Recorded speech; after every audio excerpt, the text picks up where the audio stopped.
ओम अज्ञानतिमिरान्धस्य ज्ञानाञ्जनशलाकया चक्षुरुन्मिलितं येन तस्मै श्रीगुरवे नमः। नमो विष्णुपादाय कृष्णप्रेष्ठाय भूतले श्रीमते भक्तिवेदान्तस्वामिन् इति नामिने। नमस्ते सरस्वती देवे गौरवाणी प्रचारिणे निर्विशेषशून्यवादी पाश्चात्यदेशतारिणे। जय श्री कृष्ण चैतन्य प्रभु नित्यानंद श्री अद्वैत गदाधर शिवासदि गौर भक्तवृंद। हरे कृष्ण कृष्ण कृष्ण हरे हरे, हरे राम राम राम हरे हरे। सभी भक्तों का स्वागत है। तो हम श्रीमद् भागवतम के प्रथम स्कंद पर चर्चा कर रहे हैं और 9वां अध्याय भीष्म देव की प्रार्थना है। हम पिछली बार चर्चा कर रहे थे कि भीष्म पितामह भगवान कृष्ण की स्तुति कर रहे हैं। भगवान कृष्ण को जैसे पहले कहा गया था कि भगवान कृष्ण की उन्होंने विधिवत अर्चना की और यहाँ पर भगवान की स्तुति कर रहे हैं। भगवान को सुंदर श्लोकों में उनका बखान कर रहे, गान कर रहे। और पिछले श्लोकों में हमने चर्चा की कि जहाँ पर भगवान ये भीष्म पितामह अर्जुन को बोल रहे हैं, लेकिन इनडायरेक्ट अर्जुन को बोलते हुए कृष्ण की स्तुति कर रहे हैं कि सॉरी, अर्जुन नहीं, युधिष्ठिर महाराज को। और युधिष्ठिर महाराज ये कोई युधिष्ठिर महाराज को ये बता रहे हैं कि जो आपके साथ में पले बड़े हैं, जो आपके साथ में रह रहे हैं, जो आपके साथ में हर प्रकार से कार्य कर रहे हैं, मानववत कार्य दिखाई दे रहे हैं उनके। जैसे कोई मित्र के साथ व्यवहार करता है, खाते समय, पीते समय, सोते समय एक ही साथ है, विचरण करते समय एक ही साथ है, तो ये इनको साधारण व्यक्ति मत मानो, ये साक्षात भगवान कृष्ण है। इस प्रकार से उनको समझाते हैं। और ये बताते हुए आगे अभी इस श्लोक में कुछ वो चर्चा करते हैं। आइए आगे हम बढ़ते हैं। तो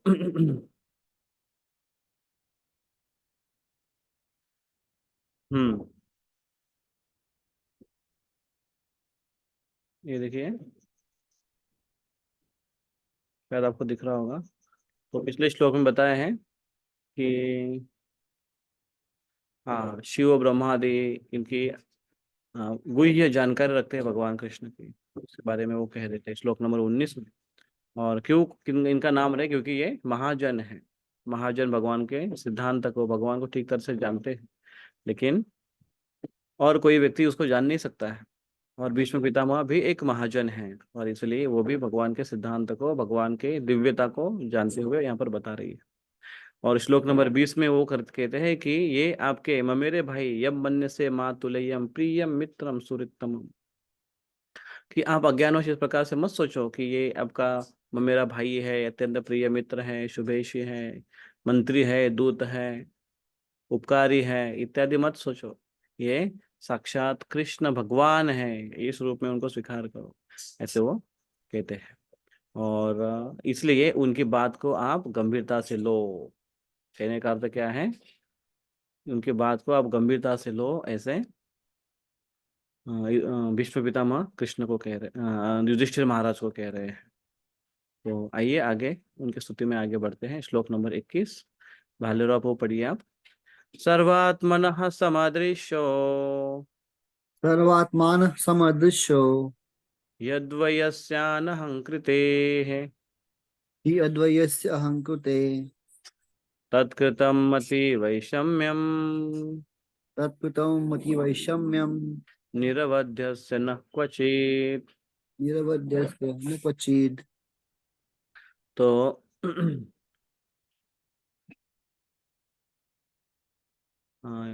विष्णु पितामह कह रहे हैं, पूर्ण पुरुषोत्तम भगवान होने के कारण वे प्रत्येक के हृदय में विद्यमान है। वे सबों पर समान रूप से दयालु हैं और भेदा भेद के मिथ्या अहंकार से सर्वथा मुक्त हैं। अतएव वे जो कुछ कहते हैं वह भौतिक उन्माद से मुक्त होता है। वे समदर्शी है। भगवान के बारे में कुछ शब्दों में स्तुतियां की है। क्या क्या कहा है उन्होंने? कि एक तो ये हर एक के हृदय में विद्यमान है। सर्वस्य चाहम हृदय सन्निविष्टो मत्ता स्मृतिर ज्ञानम अपोहनम च। क्या है भगवान? सर्वस्य च अहम हृदय सन्निविष्टो, भगवान हर एक के हृदय में विद्यमान रहते हैं, और ऐसा वो कहते हैं। और फिर क्या है? वे सबों पर समान रूप से दयालु भी है। हर एक के हृदय में है तो सबके प्रति समान व्यवहार करते हैं, समान स्वरूप में उनके साथ व्यवहार करते हैं। यही भगवद गीता में कृष्ण कहते हैं, न मे द्वेषोस्ति न प्रिय समोहम सर्वभूतेषु। मैं सबके प्रति समान भावना रखता हूँ, किसी के प्रति द्वेष नहीं करता हूँ, ईर्ष्या नहीं करता हूँ, समान दयालु होता हूँ। तो दोनों चीजें यहाँ पर बता रहे हैं। भेद अभेद की मिथ्या अहंकार से सर्वथा मुक्त है भगवान। भेद और अभेद से मुक्त है, अहंकार से सर्वथा मुक्त है। भेद अभेद का एक अहंकार रहता है, ये मेरा है और ये मेरा नहीं है, ये अपना है और ये दूसरों का है। इस प्रकार से अपना पराया की जो भावना होती है वो तब भावना ये हो जाती है जब व्यक्ति के अंदर अहंकार हो जाता है। अहंकार वशम अहंकार विमूढ़ात्मा कर्तार अहम इति मन्यते। मैं अहंकार अहंकार होने के कारण व्यक्ति सोचता है कि ये मैं हूँ और ये मैंने किया है, ये मेरी प्रॉपर्टी है, ये मेरे व्यक्ति है, ये मेरा समाज है, मेरा खटला। इस प्रकार से वो सोचते हैं। तो अपनेपन की जो भावना है वो मिथ्या अहंकार के कारण आती है, लेकिन भगवान के पास मिथ्या अहंकार न होने के कारण भगवान उससे प्रभावित नहीं होते हैं। कहाँ कहीं पर आपको इस प्रकार से उदाहरण दिखाई देंगे, अतएव वे जो कुछ करते हैं वही भौतिक उन्माद से मुक्त होता है और वे समदर्शी हैं। तो भगवान जो भी कुछ करते हैं वो समदर्शी होता है और भौतिक उन्माद से परे होता है। इसके लिए कुछ आप उदाहरण देख सकते हो, एक एक उदाहरण देख सकते हो। पूर्ण पुरुषोत्तम भगवान होने के कारण में प्रत्येक के हृदय में विद्यमान है। कैसे आप बोल सकते हैं ये हर एक के हृदय में विद्यमान है? ऑफ कोर्स है, भगवान हर एक के हृदय में विद्यमान। और हर एक हृदय में विद्यमान है कैसे जान सकते हैं? अगर हम जीवित है मतलब भगवान है, हृदय में विद्यमान है, शरीर को चलाते हैं, इच्छाओं को जगाते हैं, हमारे सवेरे रात सोते हैं, सवेरे अलार्म के जैसे भगवान हमको उठाते हैं। और शरीर का ख्याल रखने के लिए वो हमको मार्गदर्शन करते हैं।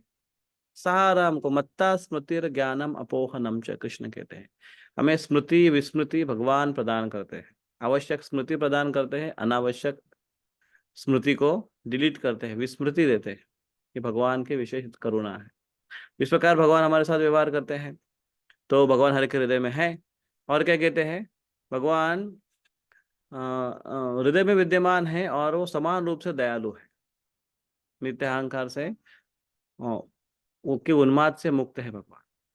तो भगवान सबके प्रति समान व्यवहार करते हैं, कैसे पता चलता है हमको? यस, भगवान सबके प्रति समान व्यवहार करते हैं, लेकिन समान का अर्थ ये नहीं है कि पर डे में अगर रखा दो व्यक्ति को तो साइज के अनुसार वजन के अनुसार दोनों की कीमत करो। नो, समान का अर्थ यह है कि उस व्यक्ति की योग्यता के अनुसार। आपके घर में कोई रिश्तेदार आए, आपने कोई फंक्शन रखा, तो आप उनके हर एक के साथ समान व्यवहार करोगे।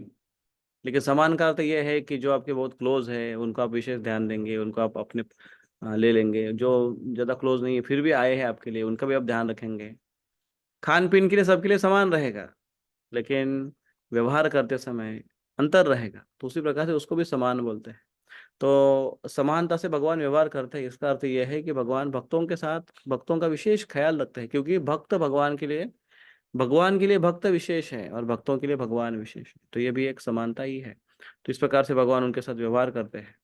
और भगवान क्यों ऐसा कब कर पाते हैं? क्योंकि वह भौतिक उन्माद से परे हैं। देखिए यहाँ पर प्रभुपाद जी तात्पर्य में कुछ शब्दों यहाँ पर बता रहे हैं कि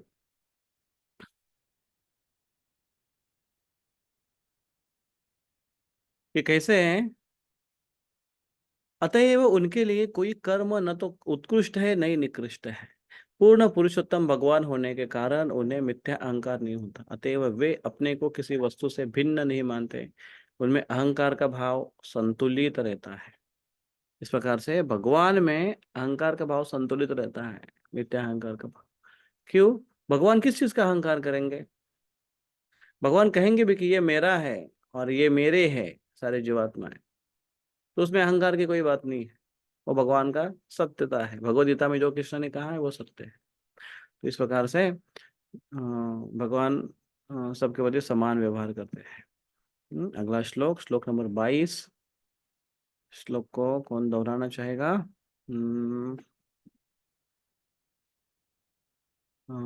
अजनारकर माता जी, इसको दोहराइए।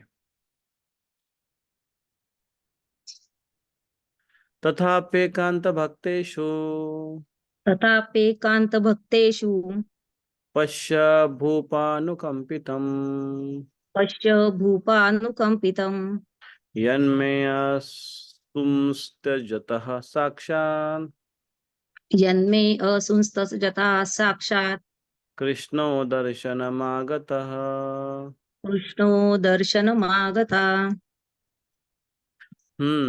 तो सबों पर समान रूप से दयालु होते हुए भी वे अब कृपा पूर्वक मेरे समक्ष, देखिए, कृपा पूर्वक मेरे समक्ष आए हैं। जब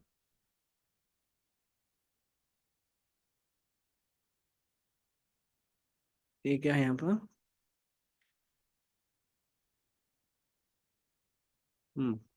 जब मैं, ओके, जब मेरे जीवन का अंत, जब मैं, एक्चुअली मैं चाहता हूँ, जब मैं मेरे जीवन का अंत कर रहा हूँ, क्योंकि मैं उनका अनन्य सेवक हूँ। देखिए, सबों पर समान रूप से भगवान दयालु है, लेकिन कृपा पूर्वक मेरे समक्ष है। जैसे हमने यहाँ पर अभी चर्चा की थी कि वो कहते हैं कि समान रूप से व्यवहार करते हैं सबके साथ, लेकिन फिर भी मेरे लिए विशेष मेरा ख्याल रखने के लिए यहाँ पर आए हैं भगवान।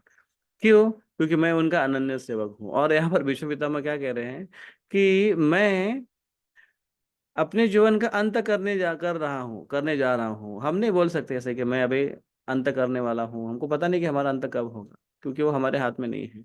भीष्म पितामह को इच्छा मृत्यु था, वरदान था अपने पिता का, तो इसलिए वो चाहे तो नहीं मर सकते थे, लेकिन वो इंतजार कर रहे थे इस समय का, इस घड़ी का, कि कब भगवान कृष्ण मेरे समक्ष आ जाए और उनको देखकर मैं अपने प्राण को त्याग दूं।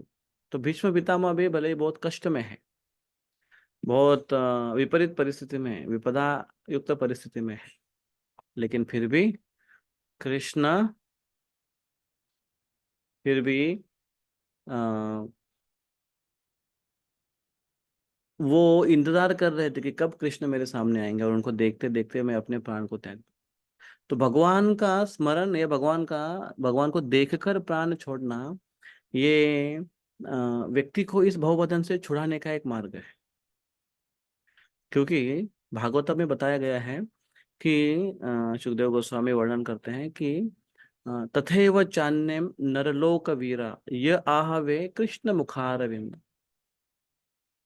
जो जो व्यक्ति ने युद्ध भूमि में कृष्ण मुखारविंद, कृष्ण का दर्शन किया है, कृष्ण के मुख का दर्शन किया है, पार्थास्त्र पूता पदम, पार्थ पार्थ पार्थास्त्र पूता, पार्थ के अस्त्र से, पूता मतलब शुद्ध हुए हैं, पार्थ के अस्त्र से शुद्ध हुए मतलब पार्थ के अस्त्र से वो भेदे गए हैं, छन्नी किए गए हैं, लेकिन पूता उससे शुद्ध भी हो रहे हैं। इसलिए क्या होता है, पदम, पदम आगत, भगवान के श्री चरणों में वो प्राप्त हो गए। ये भगवान के दर्शन का एक प्रभाव है और भक्तों के संग का प्रभाव है। यहाँ पर अर्जुन के संग का प्रभाव है, अर्जुन के अस्त्र के संग संग का प्रभाव है। और यहाँ पर भीष्म पितामह एक स्वयं एक वैष्णव है, भक्त है, और इसलिए उनके उद्धार के लिए साक्षात भगवान उनके सामने आए हैं। बाकी कौरवों के बाकी जो सेना है उनके सामने भी भगवान कृष्ण आए थे, लेकिन भगवान ऐसा कुछ प्लानिंग कर कर या फिर ऐसा वो भक्त है कर कर उनके सामने नहीं आए थे उनको आशीर्वाद देने के लिए या उनको अपने धाम ले जाने के लिए। वो तो भक्तों की कृपा है, और भगवान की कृपा भक्तों के द्वारा आती है। भगवान उनके सामने खड़े हैं, लेकिन खड़े होकर भगवान का दर्शन नहीं कर पा रहे भगवान के रूप में, लेकिन क्या हो रहा है, अर्जुन के बाण से वो शुद्ध होकर भगवान का दर्शन करते करते जा रहे हैं। तो भक्तों का भी ये विशेष सहयोग है। तो ऐसे भगवत धाम चले गए। तो यहाँ पर भीष्म पितामह कह रहे कि मेरे लिए वो कृपा पूर्वक यहाँ पर उपस्थित हुए। रूपा जी तात्पर्य में कुछ समझा रहे, देखिए यहाँ पर कि भीष्म पितामह जो भगवान का संग पाकर कृतार्थ हो रहे हैं, भगवान का दर्शन पाकर कृतार्थ हो रहे हैं, लेकिन भगवान क्योंकि भगवान दयालु है और भक्तों के लिए हमेशा प्रकट होते हैं। देखिए यहाँ पर प्रभुपाद जी कहते हैं, भीष्म जी की मृत्यु शैया के निकट भगवान कृष्ण इसलिए प्रकट हुए क्योंकि भीष्म उनके अनन्य सेवक थे। देखिए, अनन्य सेवक है उनके। लेकिन अर्जुन का कृष्ण से कुछ शारीरिक संबंध था, क्योंकि भगवान उनके ममेरे भाई लगते थे, किंतु भीष्म से उनका ऐसा कोई संबंध न था, अतएव आकर्षण का कारण आत्मा से घनिष्ठ संबंध था। रूपा जी यहाँ पर दो पॉइंट बता रहे हैं कि एक तो आत्मा का घनिष्ठ संबंध, जीव का घनिष्ठ संबंध भगवान से है। तो जीव का घनिष्ठ संबंध भगवान से होने के कारण भगवान के विशेष प्रिय है वो, और जो इस संबंध को जानते हैं, जो भक्त है, वो भगवान को विशेष प्रिय है और उसके लिए वो कुछ करने के लिए तैयार होते हैं। लेकिन कुछ भक्त विशेष होते हैं, जो प्रभुपाद जी आगे तात्पर्य में बताते हैं, जिनका नाम भगवान से, जिनका संबंध भगवान से रिलेशन में जुड़ा हुआ है। जैसे अर्जुन कृष्ण के मेरे भाई है, तो वो कृष्ण को और अधिक प्रिय है। जिस प्रकार से प्रभुपाद जी कहते हैं कि जिस प्रकार से वृंदावन के जो उनके सखा है, ग्वाल बाल है, उनके पिता है, माता है, सखिया है, ये इनका संबंध कृष्ण से रिलेशन में जुड़ा है, तो इसलिए वो कृष्ण को अधिक प्रिय है। इसलिए कृष्ण का नाम भी उनके नाम से आता है। अर्जुन सखा, माधव सखा, यशोदानंदन, नंद नंदना। तो इस प्रकार से कृष्ण के नाम ये कृष्ण को अधिक पसंद है, ऐसे भीष्म पिता ऐसे प्रभुपाद जी कहते हैं।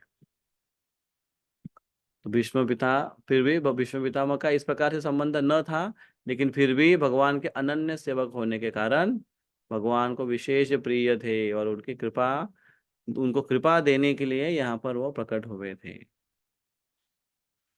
हम्म। बैरागी माता जी दोहराइए श्लोक नंबर 23। भक्त्यावेश मनो यस्मिन् भक्त्यावेश्य मन यस्मिन् वाचा यन्नाम कीर्तयन् वाचा यत्नाम कीर्तयन् त्यजन् कलेवरं योगी त्यजन् कलेवरं योगी मुच्यते काम कर्म भी। मुच्यते काम कर्मभिः। देखिए, तो यहाँ पर वे पुरुषोत्तम भगवान जो एकाग्र भक्ति तथा चिंतन से एवं पवित्र नाम के कीर्तन से भक्तों के मन में प्रकट होते हैं, वे उन भक्तों को उनके द्वारा भौतिक शरीर छोड़ते समय सकाम कर्मों के बंधन से मुक्त कर देते हैं। भक्त्या वेश्य मनो यस्मिन वाचा यन्नाम कीर्तयन् त्यजेन कलेवरम योगी। ऐसा योगी जो कलेवरम को त्याग देता है। त्यागते समय भगवद गीता में श्लोक आता है कलेवरम का, क्या श्लोक आता है भगवद गीता में? कलेवरम, भगवद गीता में कृष्ण कहते हैं अंतकाले च मामेवं स्मरन् मुक्त्वा कलेवरम यह प्रयाति समद्भावम याति नास्तित्व संशय। अंतकाले च मामेव, अंतकाल में किसके? उस व्यक्ति के अंतकाल में स्मरण, मेरा स्मरण करता है, क्या होगा फिर? मुक्त्वा, हाँ स्मरण, मुक्त्वा कलेवरम, कलेवर से मुक्त होते समय मेरा अगर स्मरण करता है, तो भगवान कृष्ण कृष्ण कहते हैं कि मैं मुझे उसे मेरा धाम प्रदान करता हूँ, मेरे धाम को आता है व्यक्ति। तो इस प्रकार से यहाँ पर विष्णु पितामह वही कह रहे कि मैं, कोई भी व्यक्ति अगर इस प्रकार से देह त्यागता है और वो भगवान का स्मरण कर लेता है, भगवान के समक्ष है, भगवान का नाम लेता है, तो वो व्यक्ति भगवत धाम सीधा वापस चला जाता है। इस प्रकार से विष्णु पितामह कह रहे हैं। तो विष्णु पितामह यहाँ पर अभी एक वातावरण तैयार कर रहे हैं, क्योंकि वो भी शरीर त्यागने वाले हैं, और इसलिए भगवान उनके साथ आए हैं, सामने आए हैं। तो इसमें ये भी बता रहे हैं कि भगवान आप मेरे उद्धार के लिए यहाँ पर आए हो, और आप ऐसे अनेकों भक्तों के उद्धार के लिए उनके सामने आप आते हैं, उनको दर्शन देने के लिए आते हैं, ताकि उनका उद्धार। और ये आपकी भविष्यवाणी भगवत गीता में है, और इसलिए आप मेरे लिए भी आए हो। कलेवरम योगी मुच्यते काम कर्म भी। वो मुच्यते, मुंचते मतलब मुक्त हो जाता है, नष्ट हो जाता है उसका काम कर्म भी, सकाम कर्मों से मुक्त हो जाता है व्यक्ति। भक्त्यावेश्य मनो यस्मिन, ये बहुत महत्वपूर्ण है। वो भगवान पुरुषोत्तम, पूर्ण पुरुषोत्तम भगवान जो एकाग्र भक्ति तथा चिंतन से एवं पवित्र नाम के कीर्तन से भक्तों के मन में प्रकट होते हैं, वे उन भक्तों को उनके द्वारा भौतिक शरीर छोड़ते समय सकाम कर्मों से कर्मों के बंधन से मुक्त कर देते हैं। इस प्रकार से जो व्यक्ति भगवान का स्मरण करता है एकाग्रतावश, भगवान उनका उद्धार कर देते हैं। लेकिन ये बहुत कम है, लोगों को मिलता है चांस भगवद गीता में। प्रभुपाद जी इसके बारे में बताते हैं, बहुत विरले लोग इस प्रकार से भाव को धारण कर सकते हैं और इस प्रकार से उनको गति प्राप्त होती है। बहुनाम जन्म नामन्ते ज्ञानवान माम प्रपद्यते वासुदेव सर्वमिति स महात्मा सुदुर्लभ। इस प्रकार से ऐसा महात्मा दुर्लभ है, ऐसे व्यक्ति को भगवान दर्शन देते हैं। तो अगला श्लोक, श्लोक नंबर 24।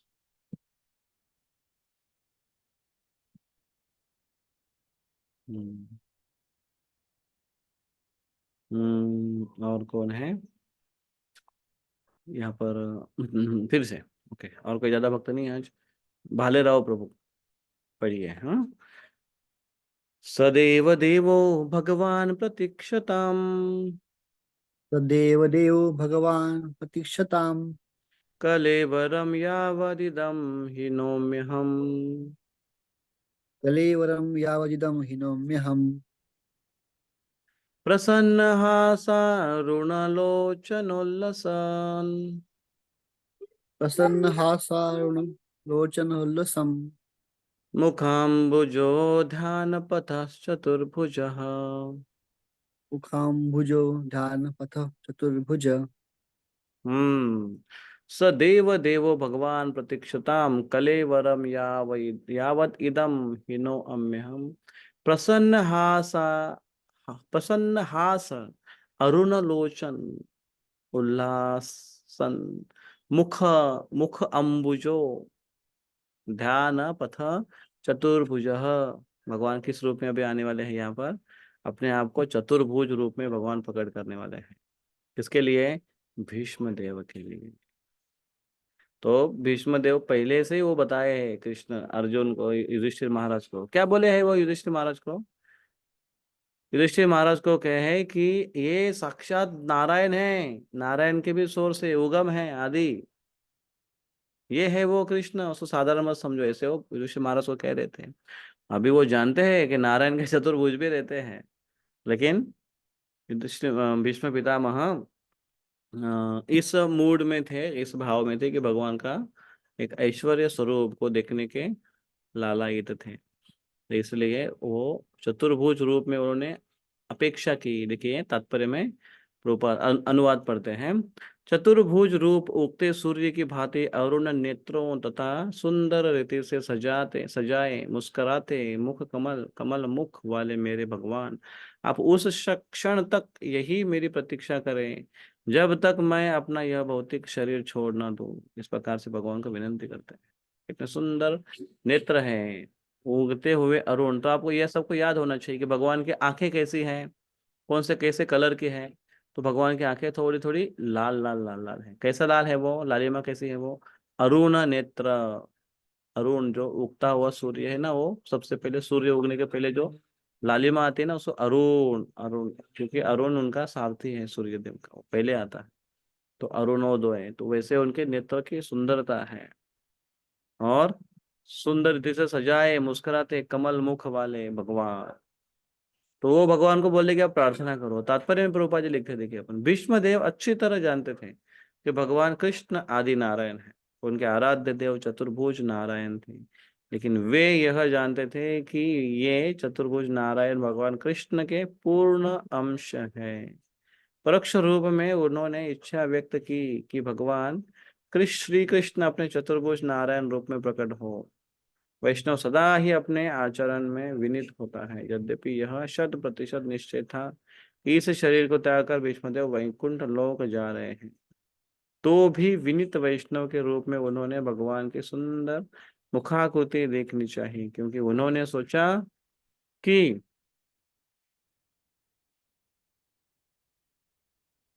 यही इस शरीर को छोड़ने के बाद वे भगवान का दर्शन न भी कर पाए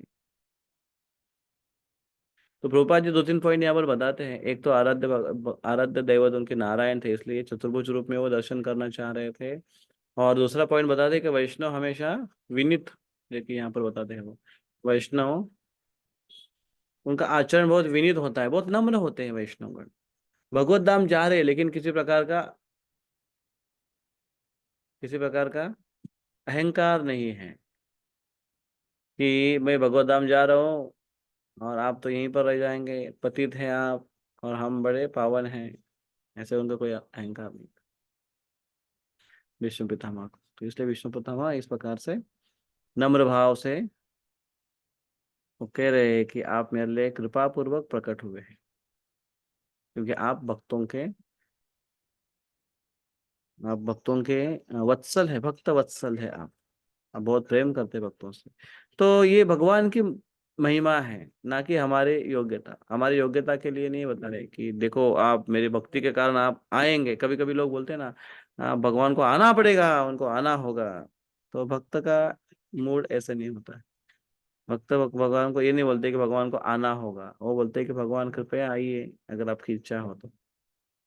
इस प्रकार से भगवान को प्रार्थना करो। तो ऐसे वो स्तुति करते हैं और फिर अभी युधिष्ठिर महाराज को कुछ उपदेश देना शुरू करेंगे। तो आगे 4-5-6 श्लोक है, इसमें वो युधिष्ठिर महाराज को उपदेश देंगे कि किस प्रकार से आप राज्य करो। और युधिष्ठिर महाराज उनको कुछ प्रश्न पूछेंगे कि राजधर्म क्या है और स्त्री धर्म क्या है। युधिष्ठिर भीष्म पितामह उनको ये सब चीज बताएंगे। तो आइए आगे बढ़ते हैं। सूत उवाच, कौन पढ़ेगा? अर्जुनाकर माता जी पढ़िए। सूत उवाच सूत उवाच युधिष्ठिरस्तदा कर्ण्य युधिष्ठिरस्तदा कर्ण्य शयानं शरपञ्जरे शयानं शरपञ्जरे अपृच्छाद् विविधान्धा अपृच्छाद विविधान्य मानुषा मा, मानुषीणां चानु शृण्वताम्। मानुषीणां चानुशृण्वताम्। तो सुध गोस्वामी कहें, भीष्म देव को इस प्रकार अग्रपूर्ण स्वर में बोलते देखकर महाराज युधिष्ठिर ने समस्त महर्षियों की उपस्थिति में उनसे विभिन्न आर्थिक कृत्यों के अनिवार्य सिद्धांत पूछे। तो आए हैं युधिष्ठिर महाराज ने, विष्णु पितामह ने कुछ बताया कृष्ण के बारे में। कृष्ण के जो कहना है उसमें नो डाउट्स, भगवान है साक्षात, उनकी बातों को मानो। तो ठीक है, मानने के लिए तैयार है, लेकिन अभी एग्री हो गए हैं। अभी अगला प्रश्न पूछते हैं, मतलब वो एग्री हो गए कि, लेकिन तैयार हुए हैं अभी केवल, लेकिन मन में थोड़ी सी कुछ शंका है कि मैं किस प्रकार से करूँ, ये इतना सब मेरे हाथ से होने के बाद भी मैं इसको और अच्छे से कैसे कर सकता हूँ ताकि आगे कुछ गलतियां ना हो, आगे कुछ समस्या ना हो, कुछ प्रॉब्लम्स ना हो। वो कैसे कर सकते हो? आप अनुभवी हैं, आप हमको इस प्रकार से समझाइए। तो अभी ये प्रश्न इस प्रकार से पूछ रहे हैं।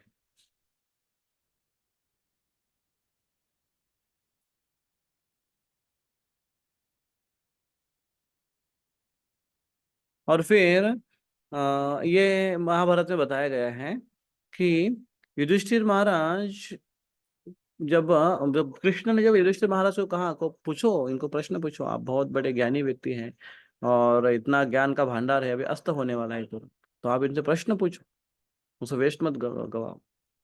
प्रश्न पूछो इनसे, आप जो मन में शंका है वो पूछो, ऐसा कृष्ण कह रहे थे। और युधिष्ठिर महाराज को पूछ रहे थे, लेकिन युधिष्ठिर महाराज इतने कर्रा रहे थे और युधिष्ठिर महाराज कह रहे थे कि अरे ये कैसे संभव है, मेरी अवस्था देखो, मेरी दशा देखो। और भगवान कृष्ण ने भी उनको कहा, भीष्म पितामह को कहा कि आप इनको इनको सांत्वना करिए, युधिष्ठिर महाराज को, और फिर उनके प्रश्नों का उत्तर दीजिए। तो भीष्म पितामह उनके तरफ देखकर बोल रहे थे कि कैसे संभव है भगवान, क्योंकि मेरे शरीर में जो पीड़ा हो रही है, ऐसे बताया जाता है कि भगवान कृष्ण सॉरी भीष्म पितामह, इनके शरीर में इतने सारे बाण लगे हुए थे कि उस बाण दो बाण के बीच में उंगली रखने की जगह नहीं थी, सोचिए इतनी भयंकर उनकी अवस्था थी।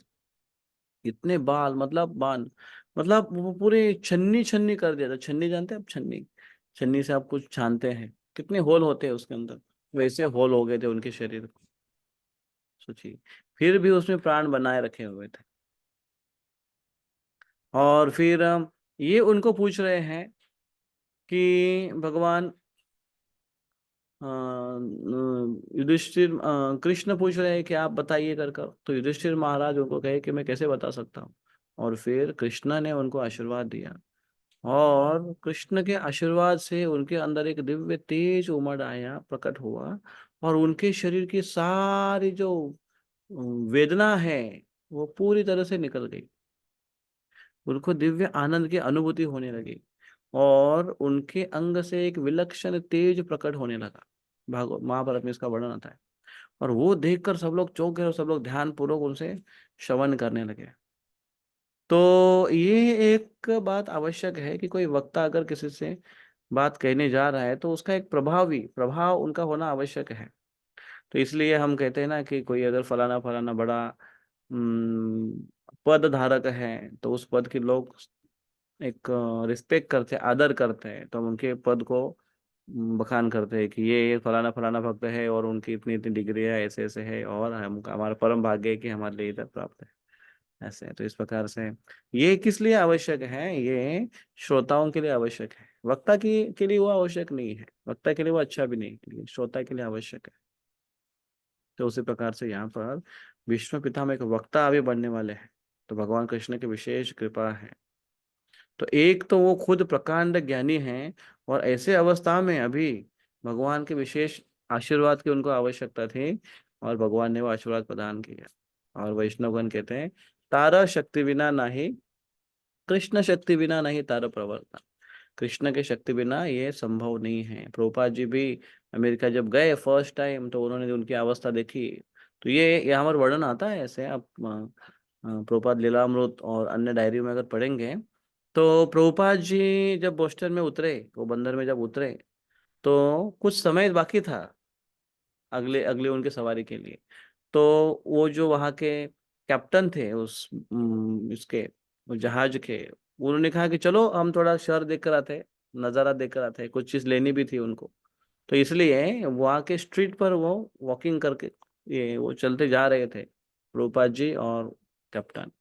तो प्रभुपाद जी वो चलते समय उन्होंने अमेरिका की का अवलोकन किया, वहाँ के लोगों का अवलोकन किया, वहाँ के घरों का अवलोकन किया, वहाँ के वातावरण का अवलोकन किया।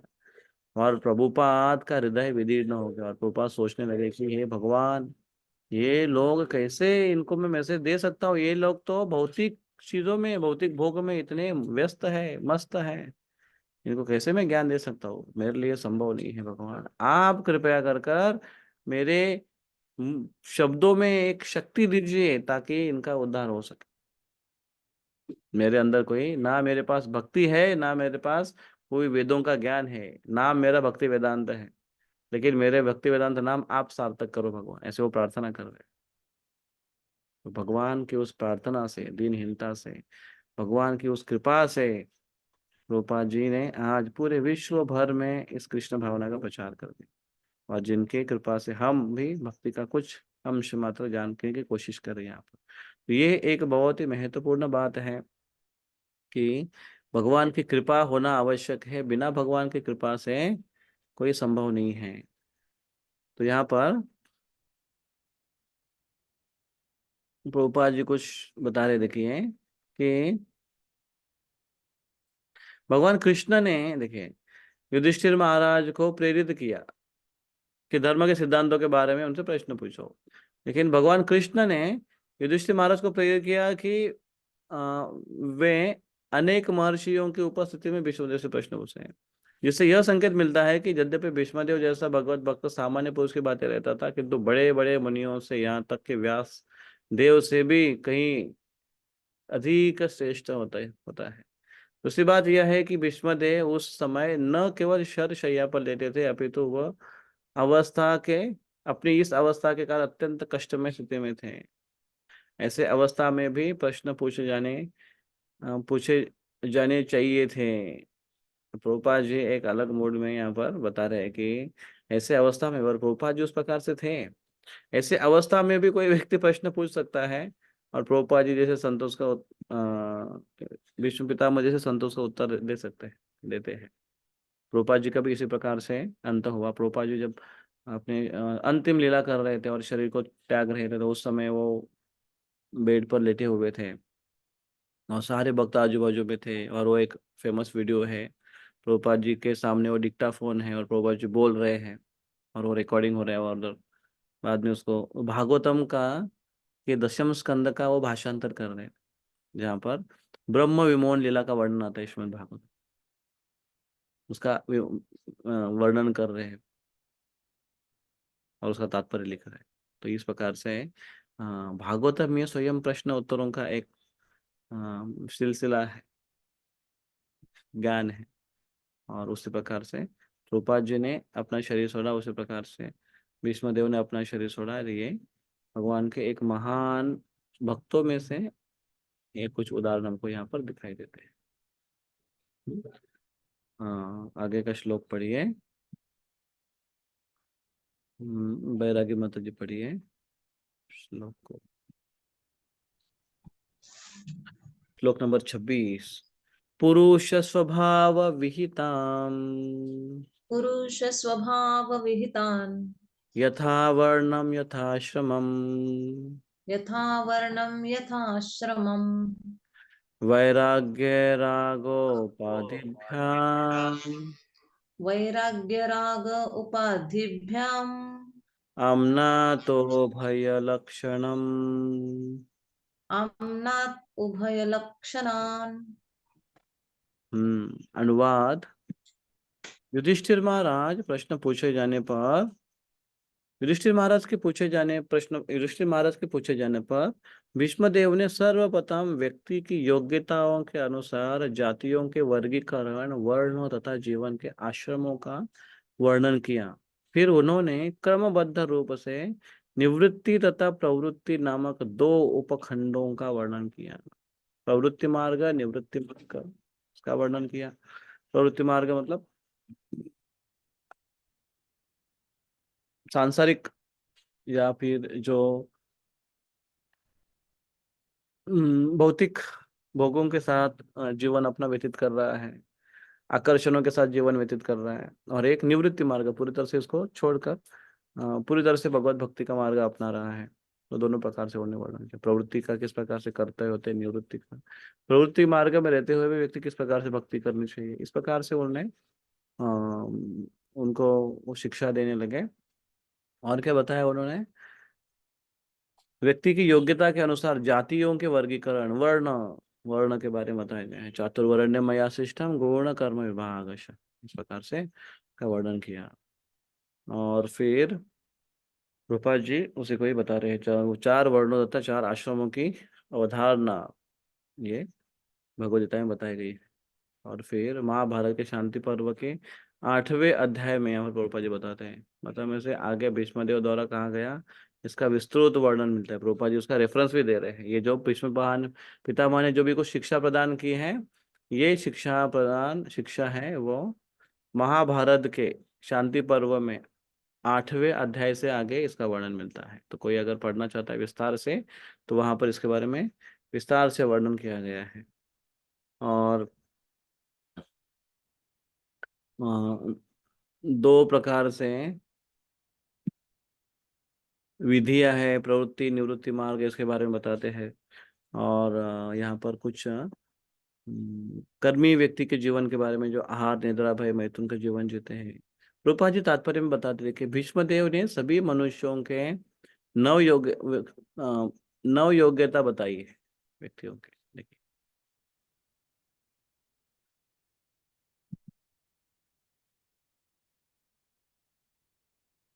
ऐसे क्या क्या नव योग्यता है, ये क्रोध न करना, झूठ न बोलना, धन संपदा का समान वितरण करना, क्षमा करना, अपनी वैध पत्नी से ही संतान उत्पन्न करना, मन से शुद्ध तथा शरीर से स्वच्छ रहना, किसी के प्रति शत्रु भाव न रखना, सरल होना, तथा सेवकों या आश्रितों का पालन करना। तो ये प्राथमिक योग्यता है, इसके बिना व्यक्ति सभ्य नहीं बन सकता। प्रभुपाद जी इसको कहते हैं जेंटलमैन बनने के लिए कम से कम ये इसकी आवश्यकता है। तो क्या है? क्रोध न करना, बहुत अधिक क्रोधित न होना। क्रोध का उपयोग किया जा सकता है लेकिन क्रोध से प्रभावित नहीं होना, ये कहा गया है। झूठ नहीं बोलना चाहिए, क्योंकि बहुत बार कुछ व्यवहार करना होता है, कुछ कार्य करना होता है, तो भक्तों कहते हैं कि हमको झूठ बोलने की आवश्यकता पड़ती है। झूठ बोलना एक्चुअली नहीं बोलना चाहिए, लेकिन झूठ बोलने से किसी की जान बचती है, तो झूठ बोलना लाजमी है, बोल सकते हैं, लेकिन बाद में सत्य है वो उसको बताना चाहिए। उस समय के लिए वो झूठ था, उस समय का काम समाप्त हो। धन संपदा का समान वितरण करना, सबके साथ समान व्यवहार करते हुए, विशेष कर कर घर में है ये, आ, उनकी योग्यता के अनुसार उनको समान भाई भाई है या रिश्तेदार है, समान वितरण करना। क्षमा करना अगर किसी ने गलती की है तो।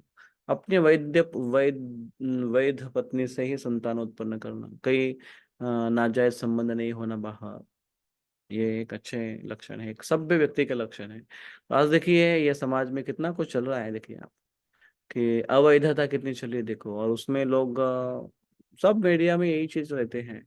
आजकल के कॉमेडी भी आप देखो, कॉमेडी शो रहते हैं, बहुत हिट हो रहे हैं आजकल, बहुत नाम लौकिक कर रहे हैं लोग। लेकिन क्या कॉमेडी क्या कर रहे हैं, अश्लीलता है उसके अंदर पूरी तरह से। जोक्स भी कैसे रहते हैं कि जिसमें कोई सभ्यता नहीं हो, और बड़े बड़े सभ्य लोग जो आज उसको सभ्य और बड़े बड़े स्टार माने जाते हैं, वो लोग बैठ के उधर हंसने के लिए आते हैं। हंसने के लिए आने का एक कारण ये भी है कि हर एक व्यक्ति डिप्रेस है आज, हर एक व्यक्ति परेशान है इस भौतिक जगत के झंझटों से। लेकिन मनोरंजन भी कौन सी जगह करते हैं, वो भी बहुत महत्वपूर्ण है। मनोरंजन होना आवश्यक है। कृष्ण खुद बोले भगवद गीता में कि युक्त आहार विहार से युक्त चेष्टस्य कर्मसु युक्त स्वप्न अवबोधस्य, स्वप्न अवबोधस्य। मनोरंजन आवश्यक है हमारे मन के लिए। एक जगह पर मन रमता नहीं है, बोर हो जाता है, टेस्ट नहीं है उसको। तो ठीक है, आवश्यकता, लेकिन कहाँ पर मनोरंजन करना चाहिए ये देखना आवश्यक है। हम अपना मनोरंजन कहाँ करते हैं, अपने बच्चे मनोरंजन कहाँ करते हैं, अपने घर के सदस्य मनोरंजन कहाँ करते हैं, वो देखना आवश्यक है। तो यहाँ पर कहते हैं कि वैद्य पत्नी से ही संतान उत्पन्न करना और मन से शुद्ध तथा शरीर से स्वच्छ होना। बहुत सुंदर पॉइंट कहते हैं, देखिए प्रभुपाद जी। मन से शुद्ध होना चाहिए और शरीर से स्वच्छ होना चाहिए। शरीर से स्वच्छ हुए बिना मन की शुद्धता कैसे होगी? शरीर हम मन से इतना, शरीर से इतना जुड़े हुए हैं, शरीर और मन, कि दोनों एक दूसरे को प्रभावित करते हैं। और मोस्टली अगर हम इंद्रियों के स्तर पर है, ग्रॉस लेवल पर है, तो मन से अपने आप को शुद्ध रखना बड़ा कठिन है। देखो आप सवेरे उठे हैं, आप कहीं पर बाहर हो, ब्रश करने के लिए आपके पास ब्रश नहीं है, और बाकी कार्यों के लिए आपके पास साधन नहीं है, तो हमको कैसे लगता है? एकदम ऐसे अनकंफर्ट लगता है। और वहां पर बैठ के भगवान का नाम का जप भी करेंगे तो मन में सोचते कि अरे मुंह से मेरा ऐसा गंदा बास आ रहा है, उससे भगवान को मैं मुंह में बुला रहा हूँ। लेकिन क्या करे, कुछ अवसर नहीं है, मुंह से केवल पानी से मुंह धो लिया है। कभी कभी भक्तगण, अभी हमने देखा है, कभी कभी कुछ भक्तगण आते हैं, चप्पल निकालते हाथ से, सॉक्स निकालते हाथ से, और यहाँ वहां स्पर्श करते हैं। सॉक्स अगर हाथ से निकाला, चप्पल हाथ से निकाला, फिर आचमन कर कर कैसे शुद्ध होंगे? पहले हाथ तो धो लो। नहीं तो आचमन करते हुए ही अपने ही मिट्टी, पैर की धूली हमारे अंदर चली जाएगी। तो पहले शुद्ध होना, स्वच्छ होना आवश्यक है, फिर शुद्धता की बात करेंगे। कोई टॉयलेट से जाकर आया, हाथ पैर धो के बाहर आए, बोले आचमन करता हूं अभी, तो आचमन से उसको लाभ होगा? हाँ, आचमन का लाभ होगा। क्या लाभ होगा? भगवान का नाम ले रहा है वो, पावन है वो। लेकिन भाई शरीर शुद्धि आवश्यक है, और शरीर की शुद्धता के लिए आहार का नियंत्रण आवश्यक है। आहार अगर नियंत्रित नहीं तो उसका उसका प्रभाव हमारे शरीर पर दिखेगा। बहुत सारी बीमारियां होगी, एसिडिटी होगी अननेसेसरीली, और खुजली आएगी, इनडाइजेशन होगा, अपचन होगा, पेट साफ होने की दिक्कत होगी, अगर आहार हमारा नियंत्रण में नहीं है और सही समय पर अगर नहीं है तो। खाते समय हमको ये ध्यान रखना आवश्यक है। एक भक्त हमको बहुत सुंदर कह रहे थे, वो कहते हैं कि अगर हमको भूख लगी ना तो थोड़ा चेक करना चाहिए कि ये सही भूख है कि झूठी भूख है। कभी कभी झूठी भूख लगती है, जब नाक में जब सुगंध आ जाती है, अगर कुछ बनाया है जो हमें मन पसंद है, तो हमको लगता है कि अरे ये बहुत, मुझे भूख लगी है, ऐसा लगता है हमको। हमने तो वो कहते थे कि उस समय थोड़ा गर्म पानी पियो और 10 मिनट रुको। 10 मिनट रुकने के बाद अगर आपको सही भूख लगी तो फिर से भूख लगेगी, और अगर सही में भूख नहीं है तो पानी पीकर उसके बाद आपको लगेगा कि नहीं, कोई आवश्यकता नहीं है, पेट भरा हुआ लग रहा है, तो खाने की आवश्यकता नहीं है। एक विशेष ऐसे बताते हैं प्रभुपाद जी कि जो एक बार जाता है सवेरे वो योगी है, जो 2 बार जाता है वो भोगी है, वो जो 3 बार जाता है वो रोगी है। लेकिन उसका कनेक्शन खाने से बहुत है, योगी भोगी और रोगी। कैसा है? क्योंकि मोस्टली हम जब आहार ग्रहण करते हैं तो उसको पचन होने के लिए पूरी तरह से 10-12 घंटा लगते ही है। तो अगर कोई व्यक्ति 2 बार अगर दिन में आहार लेता है, सवेरे या फिर 9, 10, 11 बजे इस प्रकार से, और अगर शाम को लेता है 3-4 बजे अगर लेता है, तो दूसरे दिन सवेरे अगर वो जल्दी भी उठे तो उसका डाइजेशन कंप्लीट हो जाता है। तो उसको एक बार भी जाएंगे तो कोई प्रॉब्लम नहीं, पूरा उसका पेट साफ होता है। लेकिन अगर कोई व्यक्ति सवेरे भी खाएगा, दोपहर में भी खाएगा, और रात को तो ठूस ठूस कर खाएगा, तो कैसे डाइजेस्ट होगा वो? तो फिर आवश्यक है कि दोबारा उसको जाना होगा, नहीं तो फिर वो बीमार होगा। तो फिर 2 बार गया तो भोगी, तो भोगी मतलब वो भोगी कर रहा है। वो खाने के लिए, जीने के लिए नहीं खा रहा है। जीने के लिए भी, जिंदा जीवन किस लिए है, जिंदा क्यों रहना है? भगवान की सेवा के लिए। तो हाँ, ये उसके पीछे कनेक्शन है खाने का। 2-3 बार खा रहा है।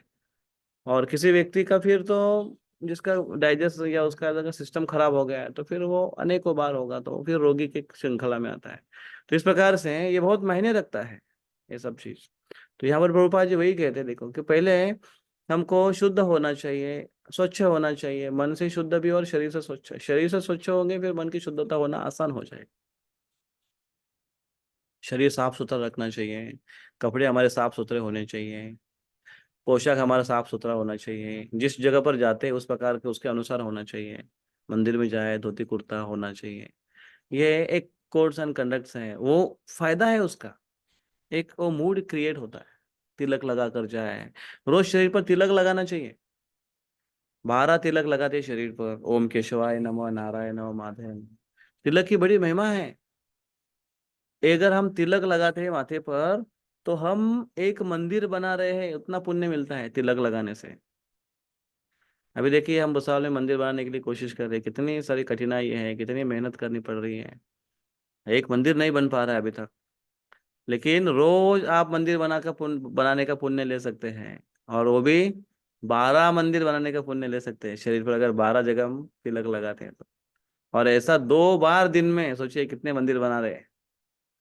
इतने सारे पुण्य हमको प्राप्त हो सकते हैं। तिलक लगाने का बड़ा महात्म्य है।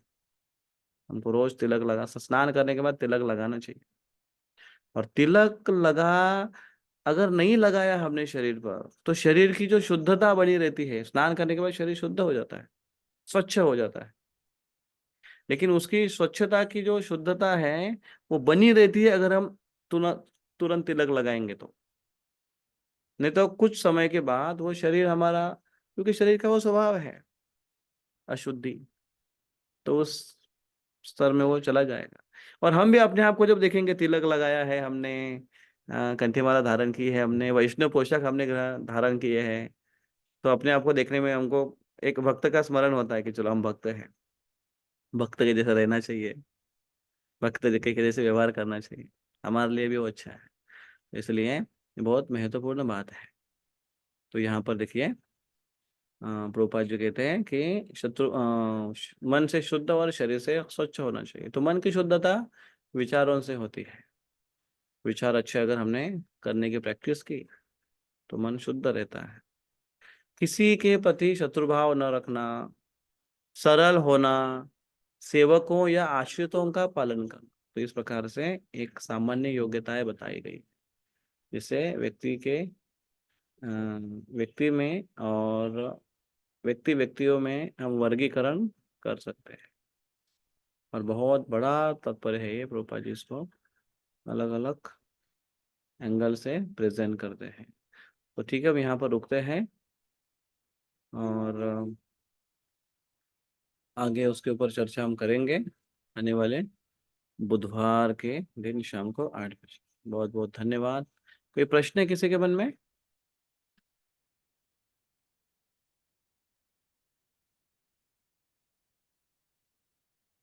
ओके, बहुत बहुत धन्यवाद। हरे कृष्णा। ग्रंथराज श्रीमद् भागवतम की जय, श्री हरे कृष्ण प्रभुपाद हरे की जय। जय जय राम। गुरु, हरे हरे हरे कृष्णा। हरे कृष्ण। हरे कृष्ण।